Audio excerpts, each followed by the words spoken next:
Hello. Doctor Ghosh বলছেন? না, আমি ওনার কম্পাউন্ডার বলছি, বলুন। আমি বাপি বলছি। কে বাপি? লাও বাবা, বাপি মানে বাপি, আমি বাপি, আমি কে আবার কি করে বুঝাবো বলুন। বলছি যে আমার বউ 7 মাসের পুয়াতি আছে, তো ডাক্তার বলেছিল 7 মাস হলে পরে একবার চেক আপ করাই নিয়ে যাবেন, তাই নামটা লেখাচ্ছি। আচ্ছা, নামটা বলুন। আমার বউ। কি কি বলছেন? আমার বউ, আমার বউ? আপনার লয়, আপনার লয়, আমার বউ। আরে দাদা, আপনার আপনার বউয়ের তো একটা নাম আছে নাকি? সে তো থাকারই কথা। লেখুন, ঝুমা রানী, ঝুমা রানী রায়। বলি হুম। ঝুমা রানীটা একসঙ্গে লিখবেন। আরে বাবা, নাম লিখতে জানি। সে তো বুঝলাম, কিন্তু জানেন তো আধার কার্ডে ঝু লিখিছে, তারপরে ফাঁক দিয়ে পরে মারানি।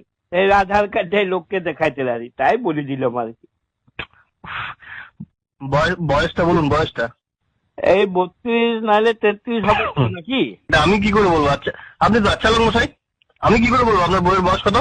আরে আপনাকে জিজ্ঞাসা করি নাই, আমার বউ পাশে বসে আছে, আমি ওয়াকেই জিজ্ঞাসা করছি। আর আপনি অমনি আমাকে শুধু শুধু ধমকাচ্ছেন কেন? আরে দাদা, আরে আরো পেশেন্ট আছে দাদা, ব্যস্ত আছি।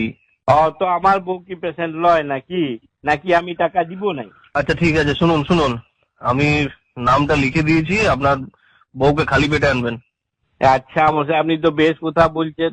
বললি আপনাকে তো বললাম আমার বউ 7 মাসের পুয়াতি, তোমাকে আমি খালি পেটে কি করে নিয়ে যাবো? ও দাদা, আপনি কি কাজের সময় ইয়ার্কি মারছেন নাকি? হ্যাঁ, খালি পেট, খালি পেটে মানে কিছু না খেয়ে আসার কথা বলছি। কাল সকাল 8:30টায় চলে আসুন।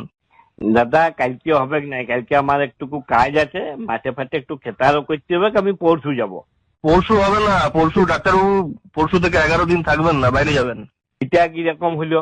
ওই আমার বউ এখন পুয়াতি আর ডাক্তার বাবু এখন বাইরে গেলে কি করে হবে? তাহলে আমার বউকে দেখবে কে? শুনুন শুনুন, পেশেন্টদের যাতে অসুবিধা না হয় সেই জন্য ওই কটা দিন অন্য একজন ডাক্তারবাবু থাকবেন, উনি দেখে দেবেন, কোনো অসুবিধা হবে না, আপনি পরশু আসুন। বলি এটা কি যাত্রা রিহার্সেল হচ্ছে?